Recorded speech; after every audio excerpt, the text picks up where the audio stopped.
ba yung purpose ng buhay? Bakit nararanasan mo 'to? Minsan, masaya ka, parang binigay lahat sa'yo. Tapos bigla mamaya konti, iba na naman. Walang ano, yung pleasures mo very fleeting. Tapos ibig sabihin madaling dumating, madali rin mawala. Hindi po mabigat. Kaya tama po yung sabi ng Kabala na pag dinaanan mo yung path of Torah.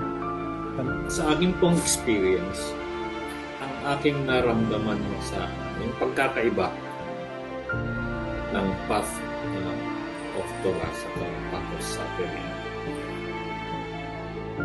magaan po siya.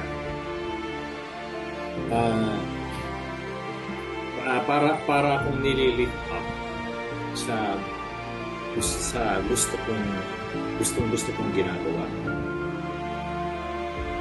Unlike sa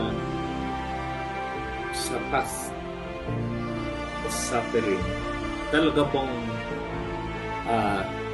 mabigat. Kung yung sa path to spirituality magaan, although both may sufferings pa rin, ang path to spirituality, kagaya po ng nabanggit ni Bubot, lessen yung suffering. Ang point of the heart, the will to receive good intention, and the desire of good intention and bestowal. Hindi ka magkakaroon ng bestowal kung ang desire na hindi maganda. Dapat may benefit sa katauhan. Brotherhood with emotion and feelings in your heart and purity of your heart. Willing to help as good Samaritan. Hinihimok tayo na maging isang banal, holy, righteous, and just. Iniipon tayo sa isang vessel na ang intensyon. Ang Torah is actually path ng liwanag yan na para ma-correct mo yung sarili mo. Kailangan mo sumunod sa kalooban ng Creator. Kasi yung light na binibigay sa atin is kalooban ng Creator yan. Alam niya kung anong meron sa'yo na dapat mong matanggap at maisaayos mo. Binibigyan ka ng wisdom para maisaayos mo sarili mo. Nalaman ko yung secret na strong attachment lang ang nagkakos ng suffering sa isang tao. Strong attachment sa anumang bagay. So, syempre, sa Torah, nandun doon ang sagot. Dahil syempre, if you will study the Bible, at saka lalo na ngayon sa personally ito. Sa Genesis talagang nasagot lahat ng halos lahat ng tanong ko sa buhay. Kaya siguro yung attachment ko sa animal, wala na. Tinatanggal sa atin yung to enjoy. That's yun ang purpose ng sa atin ng Creator. For us to ma-lessen yung struggle. At saka kailangan palagi tayo naka-attune sa kanya. Mas madali natin ma-perceive yung mga dumarating. Ano man yung tinuturo ng mga kabbalist, yun lang yung sinusundan natin.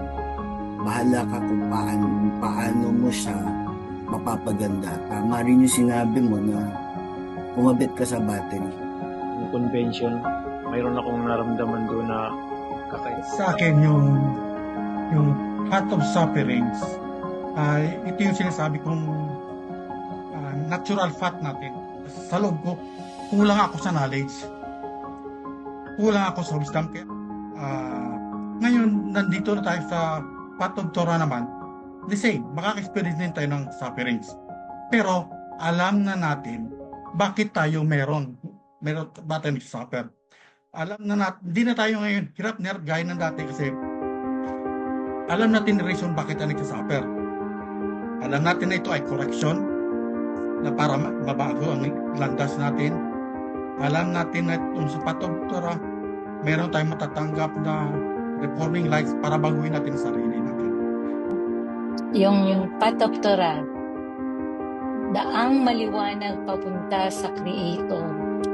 Next naman is kadiliman napilit kong hahanapin ng liwanag papunta sa Creator. Sinagang konting liwanag, ano po, na sabi ko, parang ngayon ko lang naintindihan itong mga ganitong bagay sa Genesis. So sabi ko, siguro ang purpose ng life ay spiritual transformation. Pero kasi kung yun nga, kung wala pa tayo sa di pa natin alam yung way, yung path ng Creator, andun pa tayo sa suffering. Pero kung alam na natin yung way, tapos yung sumusunod pa tayo, so andun tayo sa line ng Torah and Mitzvot. Yun yung pero hindi tayo subject mag-suffer. Hindi yun kalooban ng Creator. Totally na maging light, maging parte ako to become a light. Yun lang po sa akin.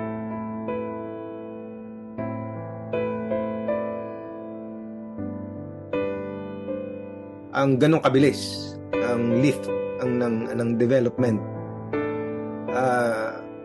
combine mind and heart, kung paano i-ship agad pag napatungtong ka sa study sa ganitong method.